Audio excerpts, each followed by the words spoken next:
আব্বা আম্মার কবরে তুমি আযাবে দিও না। তোমার কি একটু মায়া লাগে না? তোমার কি একটু দয়া লাগে না? আল্লাহুম্মা আজিরনা মিনান নিরান।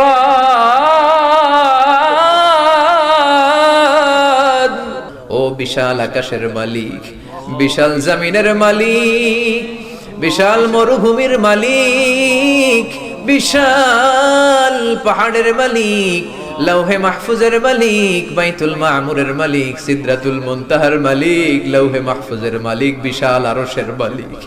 তোমার আকাশ বাতাস, তোমার চন্দ্র সূর্য, তোমার পাহাড় পর্বত আরশের তুলনায় আমাদের হাত দুইখানা বড় ছোট্ট গো আল্লাহ। ছোট দুটি হাত পেতে বুক ভরা আশা নিয়ে তোমার শাহী দরবারে তোমার পেয়ারা বান্দাদেরকে নিয়ে ভিক্ষুকের মতো, নাদানের মতো, মূর্খের মতো হাত তুললাম। আমাদের হাত দুইখানা কবুল আর মঞ্জুর করে দাও। আকাশের নিচে জমিনের উপরে আমাদের চেয়ে বড় কোনো গুনাহগার আর দ্বিতীয়টা নাই।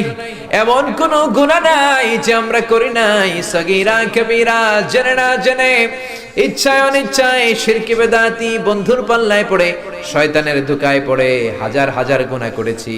তোমার দরবারে আমরা ক্ষমা চাই, তওবা করলাম, আর জীবনে গুনাহ করব না। রব্বুল আলামিন আমাদের মাসুম বানিয়ে আমাদেরকে তুমি মাফ করে দাও।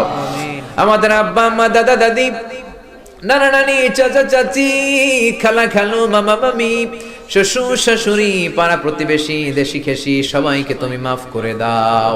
আমাদের যত আত্মীয় স্বজন 3.5 হাত কবরের বাসিন্দা, তাদের কবরগুলোর জান্নাতুল ফেরদাউসের বাগান বানিয়ে দাও।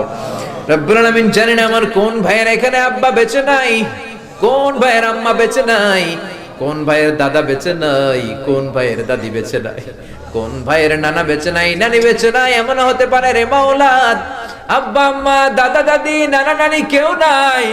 রব্বুল আলামিন কত কষ্ট করে মাথার ঘাম পায়ে ফেলে বাবা আমাদেরকে মানুষের মতো মানুষ বানালো রে মাওলা। নিজে খায় নাই, আমাদেরকে কোনোদিন না খাইয়ে রাখে না। বাবা নিজে পরে নাই, আমাদেরকে না পরিয়ে রাখে নাই। ঈদ আসলে নিজে নতুন জামা কিনে নাই, আমাদেরকে নতুন জামা না দিয়ে রাখে নাই। জানি না কোন ভাইয়ের বাবার কবরে, কোন ভাইয়ের